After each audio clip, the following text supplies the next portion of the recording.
इस मृत्यु लोक में जन्म लेने वाले प्रत्येक जीव का जब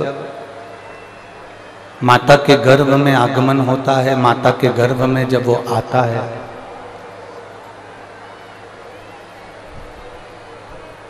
तब वो अकेला नहीं होता। शिव महापुराण की कथा कहती है कि वो अकेला नहीं है। जब वो माता के गर्भ में जब वो आता है, तब माँ के गर्भ में जैसे ही वो प्रवेश करता है, अकेला नहीं होता। शिव कथा कहती है कि उस समय पर उसके साथ में स्वयं देवादिदेव महादेव भी शक्ति देकर उसके भीतर उसके कदम से कदम मिलाकर चलने के लिए उसके साथ प्रकट हो गए।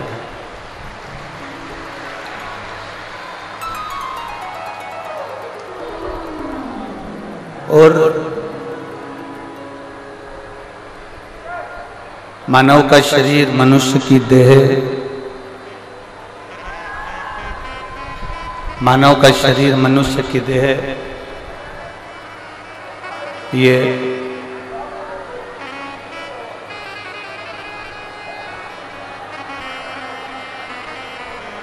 केवल भगवान देवादिदेव महादेव एक केवल मनुष्य के साथ या मानव के साथ नहीं, शिव महापुराण की कथा कहती है कि मेरे देवादिदेव महादेव सबके साथ है। अब कई लोग कह देते हैं कि हम तो बड़े दुखी हैं, भगवान ने हमारा साथ छोड़ दिया। मेरी दीदियों, रेवाड़ी की मेरी जीजियों, मेरे जीजाओं, मेरी बेटियों, बेटाओं, मेरी माताओं, मेरे भाई, एक स्मरण अपने भीतर रखिएगा। आप कहते हो कि भगवान ने हमारा साथ छोड़ दिया, आप कहते हो कि परमात्मा ने हमारा साथ छोड़ दिया। शिव महापुराण की कथा कहती है, ये संसार के लोग होंगे जो तुम्हारा साथ छोड़ देते होंगे, वो देवादिदेव महादेव है, माता के गर्भ से लेकर अंतिम समय तक तुम्हारा साथ नहीं छोड़ता।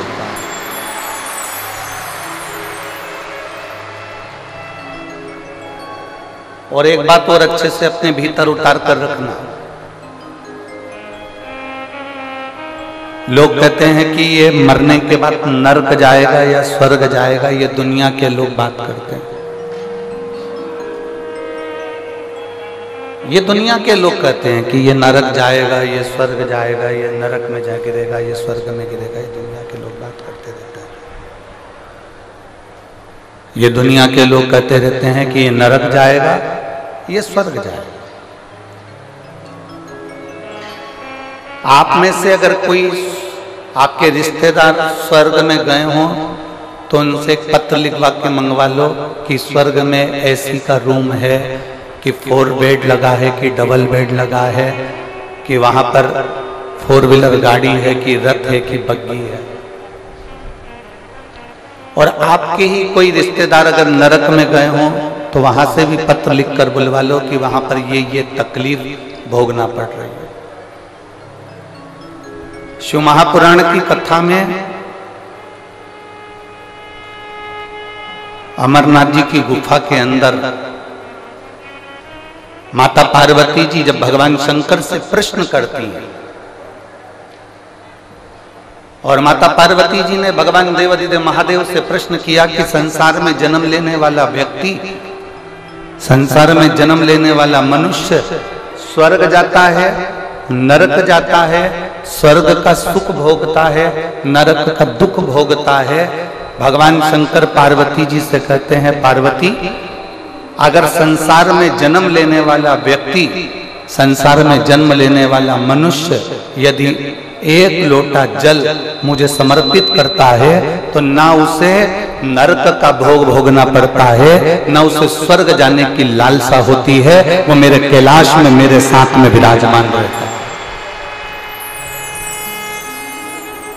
वो कैलाश में मेरे साथ में विराजमान, वो कैलाश में मेरे साथ में रह रहा, न उसे स्वर्ग जाने की ललकता है, न उसे स्वर्ग जाने की लालसा है, और न उसे नरक भोगने का दुख है।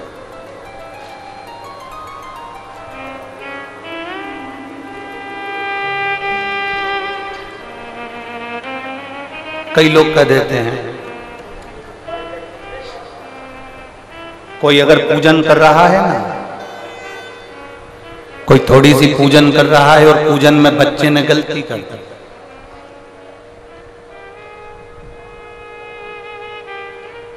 आप भी अगर शंकर जी के मंदिर में जाते हो, देवता के मंदिर में जाते हो, राम मंदिर में जाते हो, कृष्ण मंदिर में जाते हो, भवानी के मंदिर में जाते हो, दुर्गा के मंदिर में जाते हो, देवी के मंदिर में जाते हो, शंकर के मंदिर में जाते हो, आप किसी भी मंदिर में जा रहे हैं,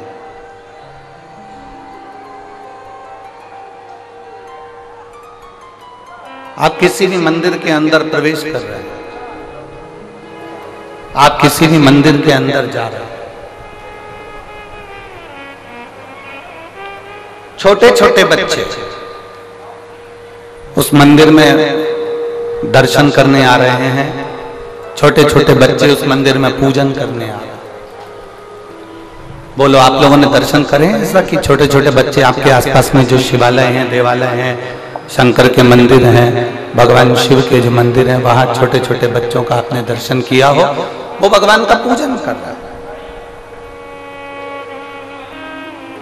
एक छोटे से बच्चे के हाथ से जल चढ़ाते चढ़ाते अगर लोटा नीचे गिर गया,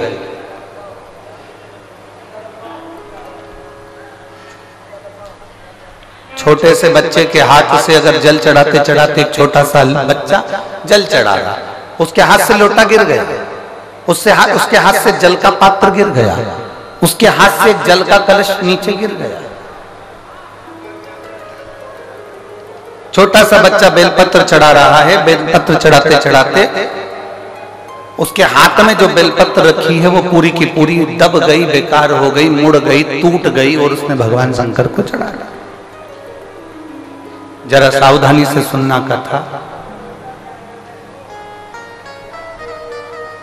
छोटा सा बच्चा सेवा कर रहा है, कोई महिला आ गई, कोई बहू आ गई, कोई बेटी आ गई, उस बहू को सेवा करना नहीं आता, उस बहू को भगवान की पूजन करना नहीं आता, उस बहू को, उस बेटी को भगवान की आराधना करना नहीं आता, उस बहू बेटी को भगवान का पूजन करना नहीं आता। आ गई वो और पूजन में लग गई, आराधना में लग गई। अब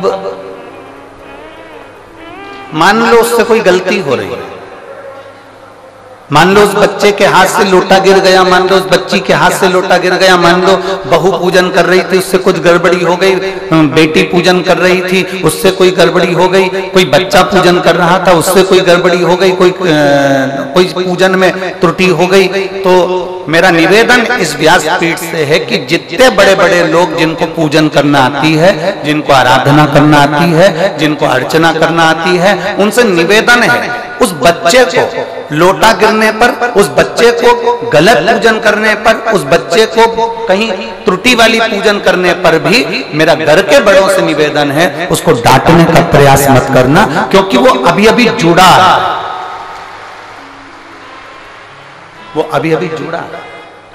जब वो अभी अभी जुड़ा है तो धीरे धीरे धीरे धीरे वो सेवा की ओर, पूजन की ओर अग्रण्य होगा, वो धीरे धीरे पूजन की ओर बढ़ेगा, वो धीरे धीरे सेवा की ओर बढ़ेगा, धीरे धीरे सीखेगा। अब आप लोग क्या करते हो कि एक साथ एकदम बच्चे को चिल्ला देते हो,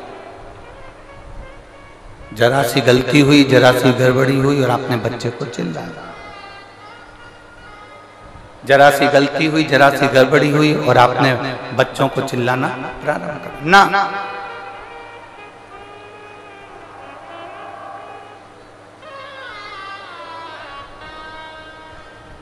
हम आपसे पूछें एक बात, उत्तर दोगे रे रेवाड़ी वाली?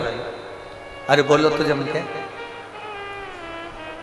गलती भगवान करता है कि इंसान करता है? जम के बोलो जरा। इंसान करता है।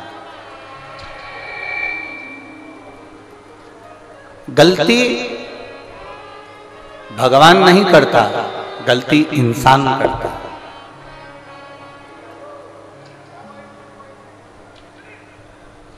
गलती बाप करता है कि बेटा करता है?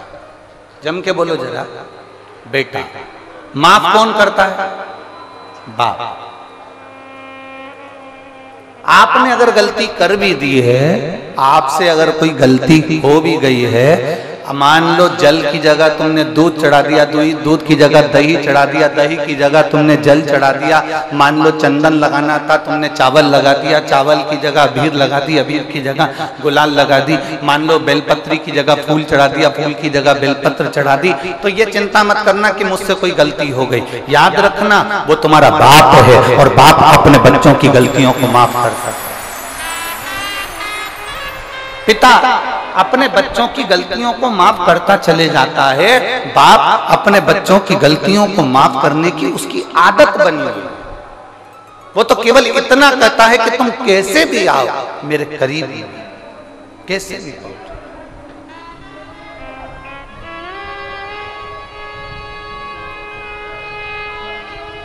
और शंभो